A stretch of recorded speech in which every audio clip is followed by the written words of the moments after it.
Sir काय सांगाल, जी काही हिंदी सक्ती केली जाते राज्य सरकारकडून त्याच्याबद्दल तुमचं काय मत आहे? राज्य सरकारनं सक्ती केली लहान मुलांवरती, ती नाही करायला पाहिजे. पूर्ण महाराष्ट्रातून विरोध होतोय, मी ऐकतोय सगळीकडे. मी बऱ्याच तज्ज्ञ लोकांशी पण बोललो. मला वाटलंच होतं की रिपोर्टर आपल्याला विचारलं तर आपलं पण काय मत असलं पाहिजे. तर मला अगदी ठामपणे सांगायचं वाटतं की ही सक्ती लहानपणी नको. आणि त्यानं काही पाया नीट मुलांचा होणार नाही. अख्खी पिढीची पिढी बदलली जाईल. आणि जरा नियम विचार केला तर हा का आहे तोच उत्तर मिळत नाही. हा सगळ्या राज्यांमध्ये आहे का?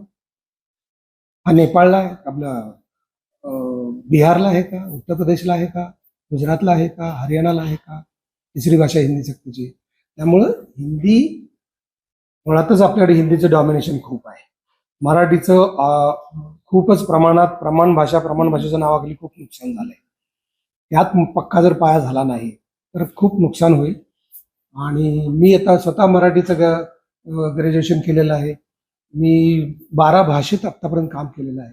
मी सगळे मराठीत डायलॉग लिहितो तेव्हा मला कळतात. कारण तुमची मातृभाषेमध्ये तुम्ही विचार करता, मातृभाषेमध्ये तुम्ही व्यक्त होता. तर मुलांवरती त्यांना नीट शिकू द्या. पहिलं त्यांना एखादं वाक्य तयार करायला शिकू द्या, व्याकरण शिकू द्या.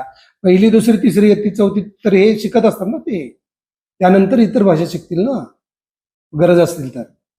आणि मुख्यमंत्र्यांनी सांगितलं की 20 मुलं जर पहिलीतली मुलं 20 मुलं जर तयार झाली की मला इतकी भाषा शिकायची, त्यांना शाळेतच आणता नाकी नऊ येतं, कसं तरी धरून पडून आणतो. त्यात ते विचार करणार होय मला जरा तमिळ शिकायचंय, मला जरा हिंदी शिकायचंय. हे किती चुकीचं. त्यांना पहिलं शाळेत येऊ द्या, शाळेत रुळू द्या, भाषा शिकू द्या, त्यांचे विचार पटवू द्या, मग बाकीच्या गोष्टी. हे मुख्यमंत्री असं का बोललेत मला समजलं नाही. त्यांनी मला असं वाटतं एवढा विरोध झाल्यानंतर ते पण निर्णय मागे घेतील. लोकशाही मराठी ऐका, पहा, जागरूक रहा.